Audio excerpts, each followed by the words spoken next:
Perkenalkan, nama saya Angelia Patricia Paendong. Saya mahasiswi dari Fakultas Keperawatan semester 7 dari Universitas Pembangunan Indonesia Manado. Dalam video ini, saya akan menjelaskan sedikit terkait keperawatan kritis, yaitu gagal hati. Pertama, pengertian. Apa sih gagal hati itu? Gagal hati merupakan kondisi ketika sebagian besar organ hati mengalami kerusakan, sehingga tidak dapat menjalankan fungsinya dengan baik. Kondisi ini bisa terjadi bertahap dalam waktu bertahun-tahun atau terjadi seketika. Kedua, penyebab dari gagal hati.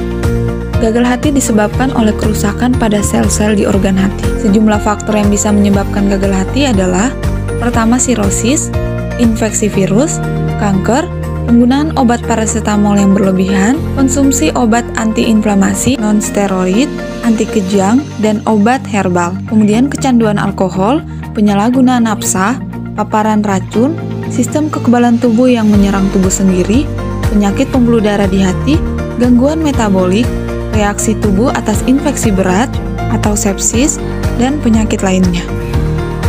Selanjutnya, manifestasi klinis. Gejala awal gagal hati cenderung ringan dan mirip dengan gejala pada kondisi lain, yaitu sakit perut bagian atas, diare, lelah, mual, dan hilang selera makan. Gejala pada gagal hati tingkat lanjut meliputi mudah mengalami memar dan perdarahan, kulit dan mata berwarna kuning, penumpukan cairan di perut, muntah darah atau BAB berdarah, kesadaran berkabut dan bicara kacau, tidak sadarkan diri. Selanjutnya, patofisiologis. Patofisiologi gagal hati tergantung dari etiologi yang mendasari. Secara umum, hepatosit mengalami nekrosis atau apoptosis sebagai perlawanan terhadap patogen atau toksin. Nekrosis akan terjadi bila hepatosit mengalami depresi adenosin trifosfat atau ATP, sedangkan apoptosis akan mengaktifkan jalur kaskade dan berakibat kematian hepatosit. Terapi farmakologis. Terapi farmakologi atau terapi dengan menggunakan obat-obatan. Golongan obat yang digunakan antara lain aminoglikosida, anti-amuba, anti-malaria, antivirus, diuretik, kolagogun, koletitolitik, dan hepatic protector dan multivitamin dengan mineral.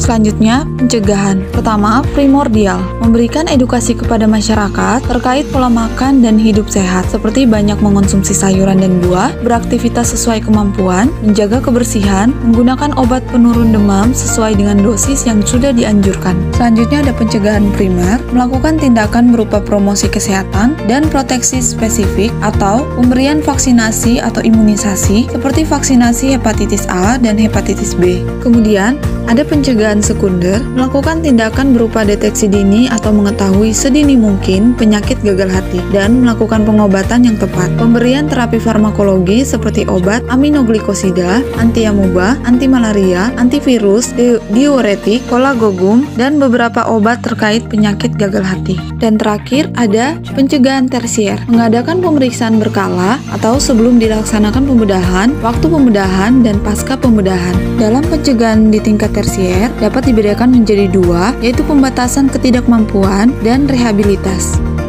Sekian video penjelasan dari saya.